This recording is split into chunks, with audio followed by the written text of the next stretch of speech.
Hola, la reflexión de hoy la he titulado Cuba en el recuerdo, primera parte. Corría el año 2005 y con toda la ilusión del mundo nos preparábamos para ir a la isla y hablar con Fidel Castro. Él aún era el jefe del gobierno. Sabíamos de las carencias de los cubanos y yo me encargué de los medicamentos. Mientras que mi amigo del material escolar. Recuerdo la cara de satisfacción de los médicos que nos acogieron y también la de los maestros que nos hicieron pasar a una clase de niños. Aunque habíamos decidido que nada de playa, nada de Varadero y otros lugares turísticos, y llevábamos el equipo de buceo y el Caribe nos estaba esperando. Al llegar el 5 de septiembre, hacía 12 días que el huracán Katrina les había visitado. Fue destructivo. Pasamos por encima de las Bahamas hasta llegar a Cuba. El mismo llegar fue sonado.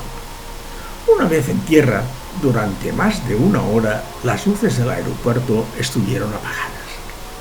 Allí estuvimos dentro del avión esperando órdenes. Al bajar resulta que mi maleta no aparecía. Los empleados intentaban tranquilizarme. Seguramente la estaban registrando en la aduana. Algo sospechoso vieron. Después de esperar un buen rato, la última maleta del avión llegó a mis manos. Fue su bienvenida. Dos mujeres de mediana edad, amigas de un amigo de España, nos estaban esperando y quedamos para otro día. El hotel de La Habana Vieja, Armadores de Santander, nos estaba esperando. Y también dos mozuelas nativas. Estábamos muy cansados. Tomamos un refresco, nos deshicimos de ellas y nos fuimos a dormir. Era ya muy tarde.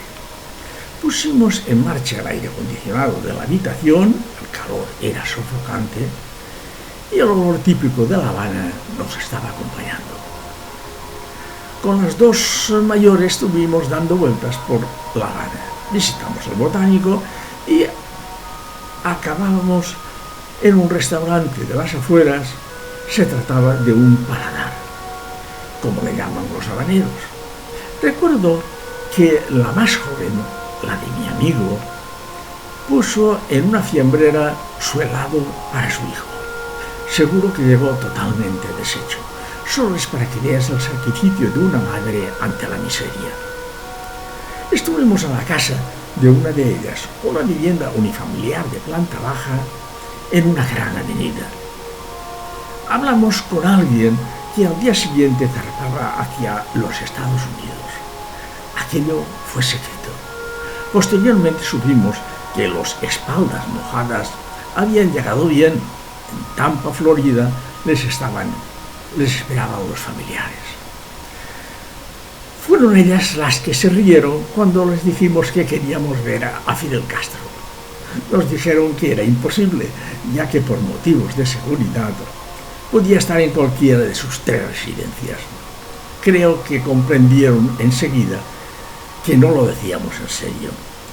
Mis amigas, las que me tocaron, la mayor se llamaba Asun y la joven Lewis. Me gustaría saber qué fue de ellas. Mi amigo tenía 48 y yo 58. Él ya murió. La revolución de Fidel tuvo lugar en 1959, mientras que el vecino del norte sometió la isla a un embargo despiadado en 1960. Esto fue terrible para la población.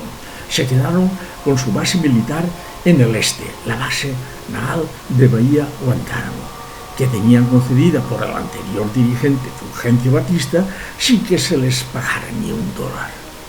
El cerco económico aún dura hoy en día, aunque algo menos fuerte que en tiempos pasados. Demasiado cerca de sus vecinos. En 1961 fue la invasión de los reaccionarios de Florida, Bahía de Cochinos, y apoyados por los del norte, y que fue rechazada por las milicias cubanas. Mientras que en 1962 tuvo lugar la famosa crisis de los misiles, que estuvo a punto de desencadenar una guerra nuclear entre Estados Unidos y la URSS. Hasta la próxima reflexión.